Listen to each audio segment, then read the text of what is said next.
Hey everybody, this is Matthew Soltesiak and you're listening to Not the Same Old Lions podcast.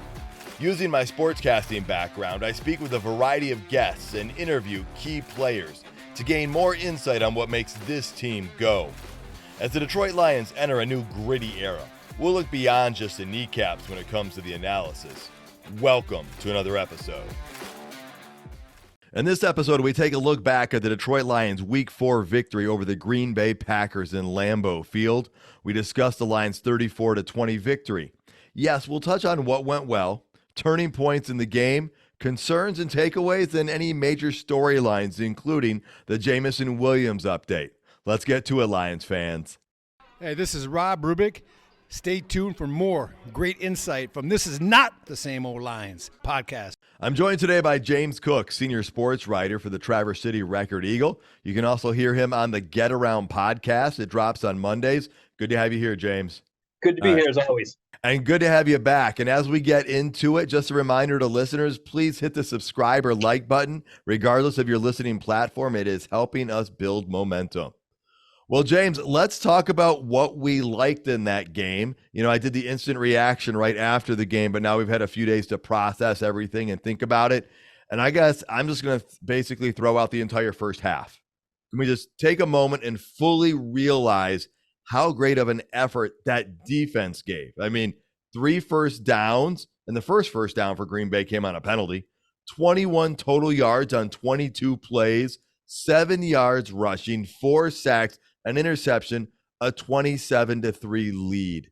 I don't know the last time I saw that dominating of a first half of a Detroit Lions football game.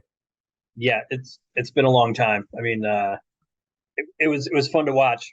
I tell you that much. My wife is a Packers fan. Wow! I'll tell you that. She's from Wisconsin, so she has an excuse. But the Lions are growing on her. The Lions are growing on her. She's not like upset when the Packers lose to the Lions, which has happened 4 times in a row now. Yes, it has. So yeah, that just that defensive domination where it was no matter what the other team tried to do, nothing was working, and it left you in a very weird feeling coming out of halftime because we don't know what it's like to dominate that much in one half of a football game. Yeah, I mean the Falcons game they kind of controlled, but never really pulled away like that. And so it was nice to see them really take control and dominate the scoreboard as well as taking control of the game in that Green Bay game. I mean, the Packers ran for 27 yards total on 12 attempts, 2.3 yards a carry. You're going to win games that way. Yes, and the defense got pressure without blitzing. That was the other thing. I don't care who the quarterback was there. They were actually getting pressure on the quarterback without having to sacrifice coverage. Yeah, they didn't bring a whole lot of blitzes. You know, they once in a while would bring Campbell or a DB just to throw some pressure in, some different looks and stuff. But yeah, mostly front 4. And, you know, we brag about the front 4, but the linebackers played well and the secondary stepping up. I mean, we had both backup safeties playing again, Ifatu Melifonwu as well as Tracy Walker in there getting the job done. And that was just an impressive all-out play by the secondary, the linebackers. And after the game, they said the game ball was a team game ball because they did play well in all areas. Yeah, that secondary, though, did play well. I mean, the front 4 was stopping the run so much that the Packers just went, and threw the ball. They almost in the second half gave up on the run. They threw the ball 36 times. They only ran 12. So, 3-to-1 ratio there. And yeah, Melifonwu was great. It's been great the last 2 weeks when he's played. Tracy Walker looked like the Tracy Walker of old, I think, so it's great to have that depth that they have there and those guys. Cam Sutton was locked down again. Amazing. I mean, he has just been an island out there. So, I mean, the whole defense, though, was just great. Getting Taylor Decker back on the offensive line made a huge difference, and you could see getting David Montgomery back as well. I mean, the Lions ran the ball for almost 5 yards a carry. 211 yards in the game. David Montgomery, 121 yards, 3 touchdowns, and more than 100 of those yards came after contact, is what I heard. I mean, this is the reason the Lions signed David Montgomery, right? Yeah, yeah, for sure. And I'm looking at one of my fantasy football leagues right now because I picked up David Montgomery this morning. Somebody let him go on Wednesday Oh my before the goodness. game on Thursday. And when he cleared waivers, I snapped him up. Well, congratulations to you. I'm so sorry to that other fella in your league. Hey, I'm fine. His teammate, his team is called Could Be Better. Self-fulfilling prophecy right there, Yeah, it sounds could be like. pretty accurate. All right. Well, even when you win, and we could probably go on for a long, long time, but some of the other great things that happened, we're going to talk about in the major storylines coming out of the game. We hit some of them on the instant reaction. But even when you win, there are some things that didn't go well. And I have to go to the third quarter. You know, Coach Campbell talked about there's an ebb and a flow in a game and things aren't always the same rate throughout. But the way we started after halftime, it's not the first game we've started slow in the second half on offense. Happened against Atlanta, happened the week before versus Seattle with the fumble. Yeah, but they kept things going. I mean, for the most part, they gave up that one score there, but I guess the other thing that I really liked coming out of that game was the Packers got the normal Packers calls, and the Lions overcame. Yeah, we didn't talk about the rest, but you're exactly right. There were some calls. And they overcame it. They made the game not close enough for those those calls to make a difference, and pull this one out. I mean, there was a couple of pretty bad ones. The end of the third quarter, letting the clock expire and letting them still snap the ball, that was horrible. I turned to some friends that I was with watching the game, and I just said, "Why does this stuff always happen to the Lions? It's going to change a rule next year, but not. But it happens to the Lions first, and then they change the rule a year after." Or they start calling penalties on somebody in week 2 and week 3, but they don't call them in week 1 for 85% of the game. But you're right. The Lions played the game well enough that they didn't let that be the difference maker.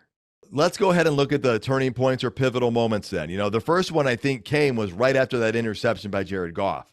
That first drive by the Packers, the defense forced a 3 and out. They gave up either 1 yard or 0 yards, and they forced a field goal. That kept the damage to a minimal level, but it also affected the momentum. Green Bay could not build momentum and go get a touchdown. You don't celebrate the same way after a field goal unless it's at the end of the game as you do when you get a touchdown. Yeah, that if had they gotten a touchdown there, the whole game could have turned. And the defense standing up, hold them to a field goal there. You could still sense even on watching on TV, you could sense the crowd, kind of disappointed that they only got a field goal there because they thought they had some momentum going. And so, yeah, that was huge. Both of Jerry Jacobs' interceptions was good, and to see Jerry Jacobs play that well. Yes. After having been not great the first few weeks of the season. Not horrible necessarily, but he was getting targeted a lot because teams are starting to stay away from Cam Sutton. And I'm wondering if he's hearing footsteps behind him because he's got Emmanuel Mosley maybe coming back next week. This would be the time when Mosley comes back because they could have just put him on IR and he would have missed the same amount of the 4 weeks. I'm guessing that this is the week that he comes back, but you never know. I guess he did have a little bit of a setback. They were kind of hoping they would have him back after 2 weeks, and they need a little bit of a setback. Hopefully, good for next week. Another addition for the defense. Exactly. And they also said they're going to probably work him in kind of on a pitch count, kind of have him in and out of the game. And I'm thinking there's a good chance we'll see him in Carolina as well. If we go back to that phantom play at the end of the third quarter, I called it a phantom play. I don't know what you call it. There was no time on the clock. But the Packers scored a touchdown, making it, like a play or two later, making it 27-17. And the momentum was really starting to shift. And they went for 2 again. To try and make it a 1-score game instead of having it a 10-point or a 9-point game, they want to make it an 8-point game. John Kaminsky fights through a block and stops Love, keeping it a 10-point game. And I think that was really big because it kind of slowed that momentum. It was like, oh, wait, we might not roll back this way we did against the Saints the week before. As one of the commentators said, yeah, the Packers are coming back, but this isn't the same team they played the week before. So I think that was huge for Kaminsky right there, sealing that edge and not allowing the 2-point conversion. Yeah, that was a big one too. I think it very similar as far as a momentum killer to that, holding them to a field goal early on after the interception by Goff. Which is maybe one of only the bad things you've seen is that Goff is throwing interceptions now in 3 straight weeks. Yeah, we should tell him he doesn't need to keep that streak going, right? We were all looking at the other streak for so long. That being said, he's rebounded really well after making that mistake. He didn't let that snowball into more mistakes. Yeah, right. I guess the last pivotal play I want to talk about, which there were 2 in the same point here, was after Kaminsky made that stop, how did the Lions respond after that? It's been cut to a 10-point game. They went on that drive for like 9 minutes or so, 14 plays, and it ended with a Lions touchdown. I also thought that going on that long drive, taking that much time off the clock, giving the defense a good break was pivotal. But then whether they got it or not, I liked Dan Campbell's going for it on 4th and goal from the 1-yard line. They could have kicked a field goal to go up by 13, but then you're within 2 touchdowns still. And he said, hey, it kind of goes back to that Minnesota game last year where there was a decision to kick. And then later on, he says he wished he would have gone for it because he trusted his offense.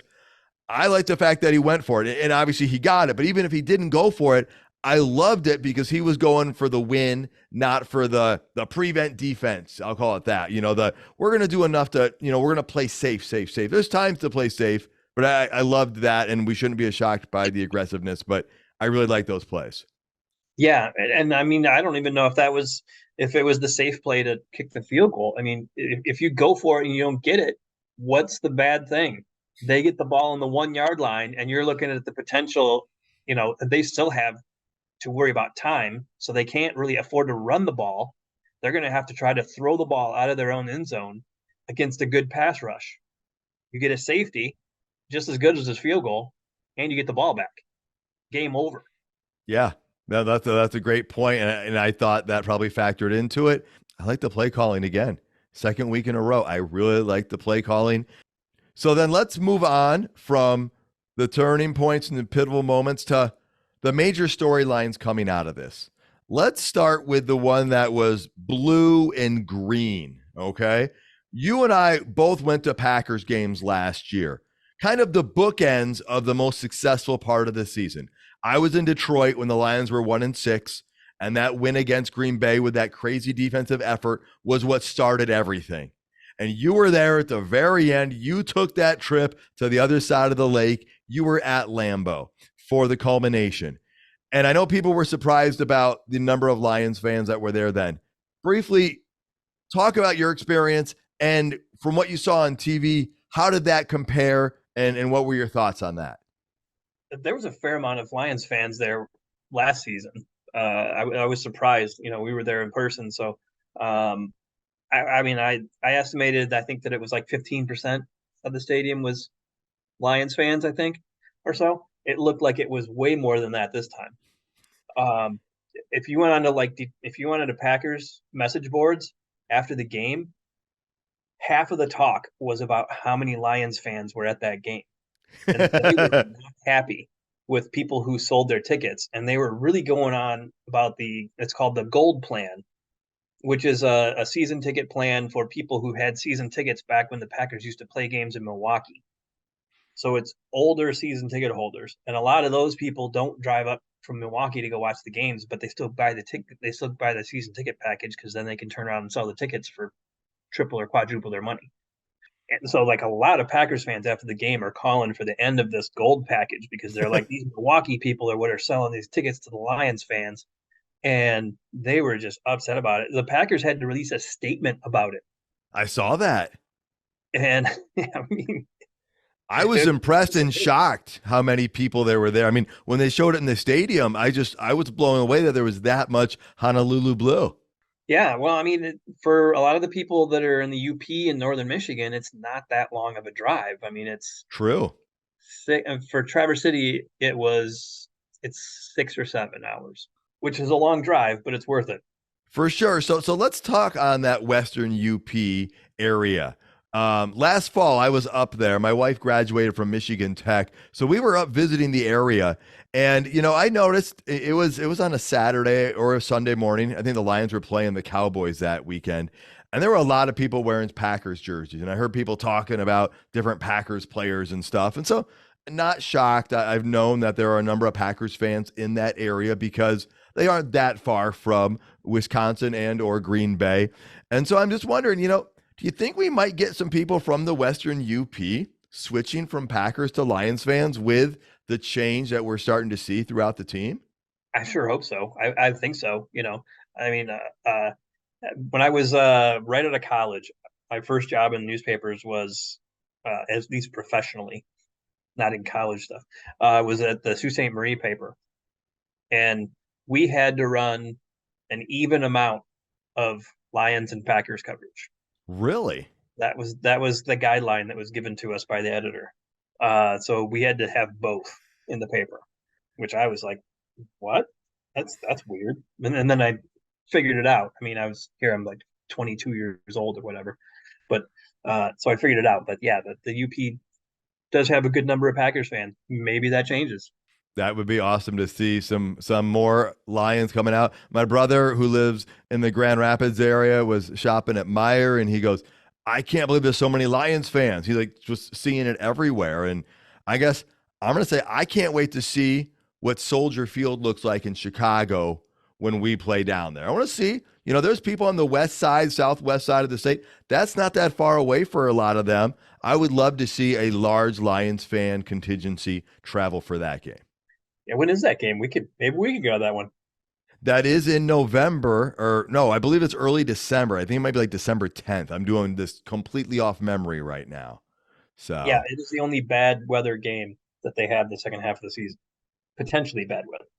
Yes, you never know. So another thing is another storyline. Everyone talked about the two players gone from the Packers offensive line. And some of their defenders were being back, but the Lions had injuries too. And so I just want to point out, I don't really want to hear about another team's injuries right now because the Lions have had their fair share.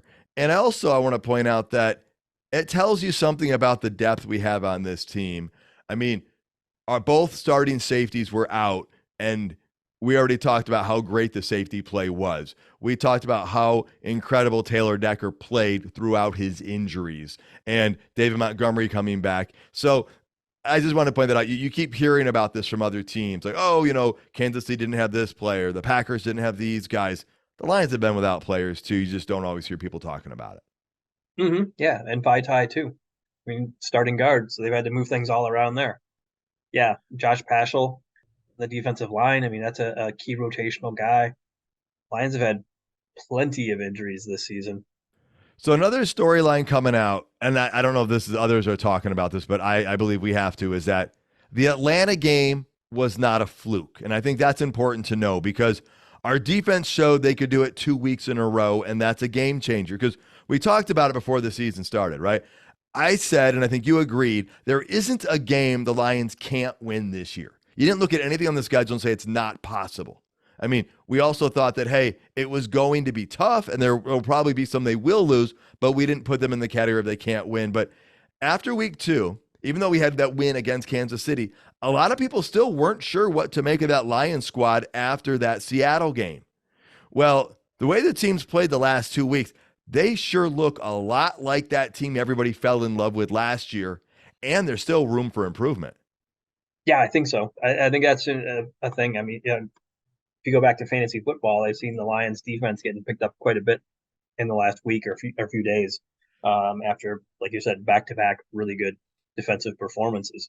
And I think that'll only get even better, hopefully, if, we're going to talk about Jameson Williams, but if he makes the offense even better and they can just score more points, hold on to the ball longer, it's going to make the defense's job even easier. For sure. And I know one thing people might be saying is if you look in the 4 games the Lions have played, the first 2 were against experienced quarterbacks, and the 2 most recent ones were against guys with less experience. And I understand that, and I'm not disagreeing with that. but I'm looking at how much pressure we got on the quarterback in the last 2 games compared to the first 2 games. And I think that's the big thing that concerns me. The other thing will take care of itself, and it will be what it will be. But the fact that we're getting pressure on the quarterback, that's the difference maker. Yeah, I think so for sure. And yeah, the last 2 weeks were against young quarterbacks, but I mean, Jordan Love looks like he's totally fine. I think the Packers are in decent hands, unfortunately, with Jordan Love. And the game before that, Desmond Ridder. I came into that game, having not watched the Packers or the Falcons in their first 2 games, and just hearing people say about how horrible of a quarterback Desmond Ridder is, and how they just keep giving Bijan Robinson the ball to hide the quarterback. And I didn't see that in that game. They let him throw the ball a lot, and he made some pretty nice throws. I mean, he had a few that weren't as great, but I mean, I didn't see a quarterback that was horrifically bad, like people who were talking through the first 2 weeks of the season. Well, and you brought up Bijan Robinson. I mean, the running defense has been amazing for the Lions. And so that too, going along with the pass rush, is a difference maker because it made Atlanta one-dimensional. It made Green Bay one-dimensional. And then when you can start to game plan for some things, well, that can change your defensive line rotation, and you can do some different things. Yeah. And one of the little storylines in that Atlanta game is you had the 2 top running backs in this year's draft playing head-to-head against each other, and Jahmyr Gibbs had more yards than Bijan Robinson. Well, let's talk about Jahmyr Gibbs then, because a lot of people are talking about him. I would want to hear what you're hearing. What I've been hearing is this guy was drafted so high. Why aren't the Lions using him more? They're not giving him the ball enough. He hasn't done enough to be warranted of that draft pick. And so my thoughts are some of those people are fantasy football people, and they drafted Jahmyr Gibbs instead of David Montgomery. That's one of my takeaways. The other is maybe those people don't realize how good David Montgomery is. And I also think it's a situational thing. I'm not concerned, but let me hear what you're hearing and what you're thinking. I like all 3 of those points. Montgomery is better than people thought. If people just remember him with the Bears running behind an horrible offensive line, and him running behind this offensive line is totally different. You're seeing it's as a situational thing. I could see them, busting out more plays for him as the season goes on, but you're not going to show your entire hand right away. I think all 3 of those things are true. I see Gibbs coming out and playing more and more, but they also really like what David Montgomery brings to the table, which is a guy who can run between the tackles a little bit more effectively. You saw Atlanta in the Atlanta game. Gibbs ran 17 times for 80 yards, which is pretty good, over 4 yards a pop. But a lot of that was outside. When they ran him inside, he didn't get much. And when they tried to give him the ball in short yardage situations, there was nothing doing there. Right. So those are situations where David Montgomery is going to thrive, and did last week against Green Bay. So you've got 2 different running backs with 2 different makeups, and they work well together as a thunder and lightning type duo. When Montgomery's in there, you're not tipping your hand because he's still a good pass receiver, and he's a great guy at picking up the pass block. And Jahmyr Gibbs as well. I haven't seen him a whole lot in pass pro or focused on it or anything like that, but I mean, he can catch the ball. He's dangerous everywhere, and I think the 2 just complement each other well. I think a lot of the fantasy football impact that you're talking about is a lot of people overdrafted Jahmyr Gibbs, thinking that he was going to be the guy, not that it was going to be a committee. And it's like a 60-40 committee for Montgomery. Well, it's funny. I actually had a friend who was complaining about Jahmyr Gibbs not getting the ball more. And I said, oh, you must have him in fantasy football. This was during the game. He goes, no, worse. I have Montgomery, and he's on my bench. Nice. A lot of fantasy leagues I was in, Jahmyr Gibbs was going in the 3rd or 4th round. And I'm like, I like Jahmyr Gibbs, but I'm not at that price. The people who took Jahmyr Gibbs that early were really hoping that he was going to be the guy. And they're unhappy that he's not. That it's a split. Well, they obviously didn't do the research as well, because we knew it was going to be a split, a 1A, 1B. They were going to use them similar to the way the Lions used Williams and Swift last year, and what the kind of game plan the Detroit Lions want to run with Ben Johnson, Dan Campbell running the show right there. So before we get to Good News Friday, Is there anything else you wanted to talk about? Any major storylines coming out of the Lions after that victory? No, I think that's pretty good. I mean, a few of the guys that they have that are hurt could be coming back here pretty soon. I haven't heard a timetable on Vitae, but he's already missed 2 weeks, so you're hoping that maybe he can get in the back on the field pretty soon. Paschal's injury sounded like something maybe about a month, so he's probably at least halfway through that. You get him back, you get Mosley back, and that depth is paying off now. Think of when that depth is guys that you're able to just rotate all those guys in. It's going to be crazy. Hopefully you don't get any more injuries, but it'll be nice just to get those guys back. And I guess before we get to the Good News Friday, I agree with that depth getting healthier there. I want to throw a little sunlight out to the shining receivers and tight end, because Amon-Ra St. Brown makes a pirouette of a catch and gets into the end zone. You also saw Sam Laporta playing at a level that nobody really thought was even possible. Not what they didn't expect, but was possible. And you saw Josh Reynolds coming up with some huge catches in this game. It's good to see Reynolds back, because I think you get Reynolds involved like that in the passing game, just a little bit downfield, it adds another element. So I'm excited to see that, because it was very limited to just a couple of guys the week before. You saw a few more involved here. So it's encouraging and exciting, and that leads us right into Good News Friday. As if celebrating the Packers' victory wasn't enough, the NFL announced the changes to the gambling suspension policy. The new rules mean that Jameson Williams can now return right away at full status. He was suspended through week 6, which would have meant 2 more weeks before he could actually even practice. He could be in the facility, but he could not practice. This is huge on multiple levels. That week 7 game is in Baltimore. That's going to be one of those tougher games.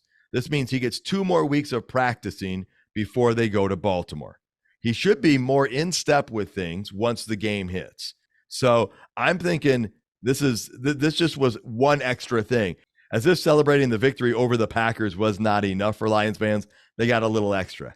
Yeah, I mean, this is going to change a lot of things. And even if those first week or two he, is on a snap count or only plays a few plays here and there, he's still a difference maker. He's somebody that a defensive coordinator has to account for, that provides something no other receiver for the Lions does.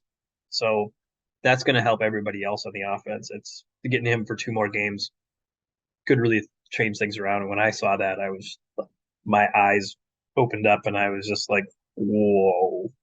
Well, and even though he missed a good part of the preseason due to his injury, he had more training camp than he had last year, which was none. He's had more time in the system.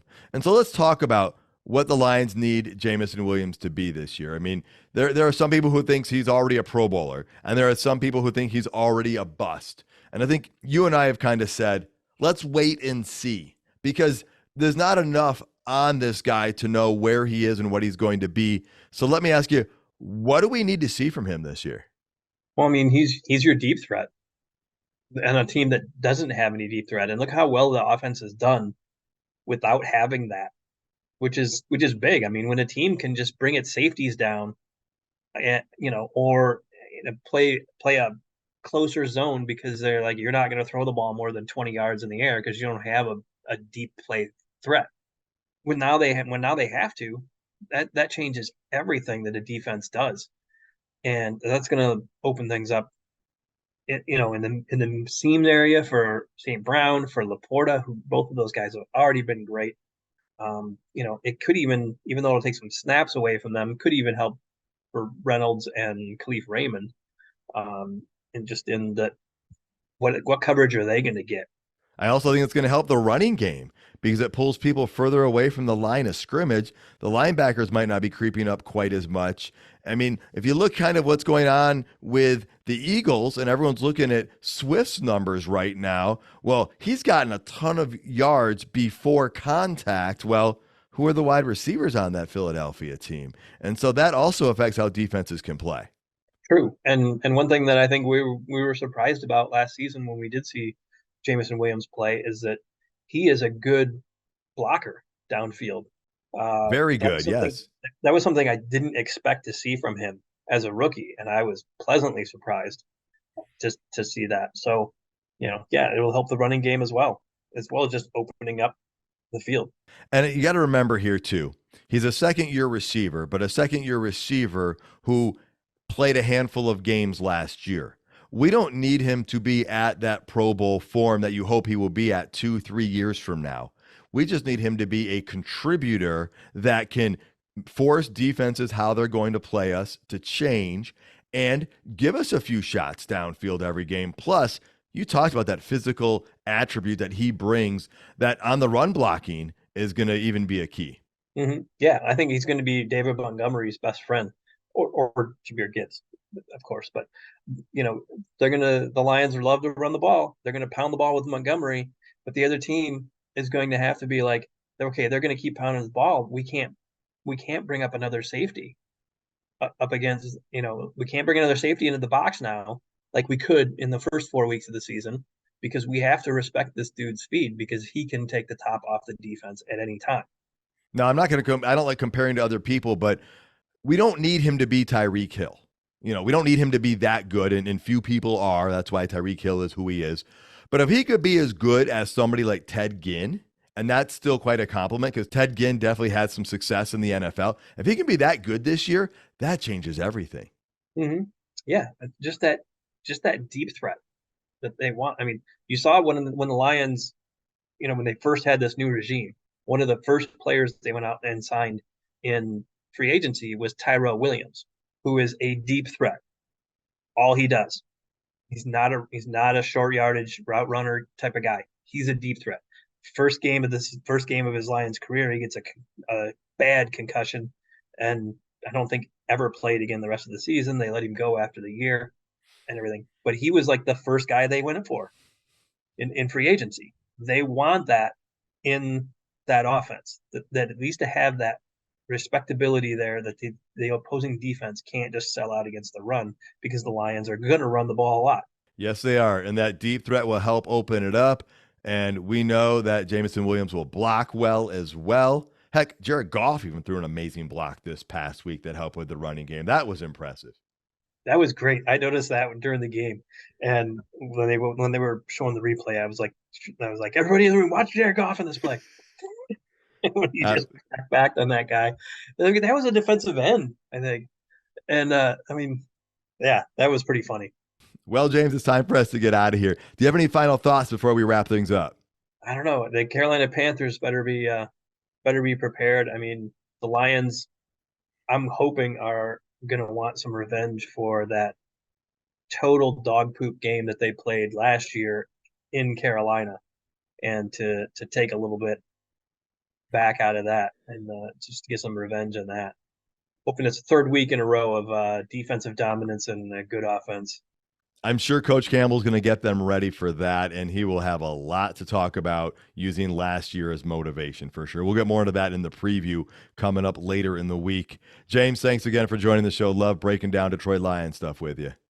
Yeah, no problem. Thank you.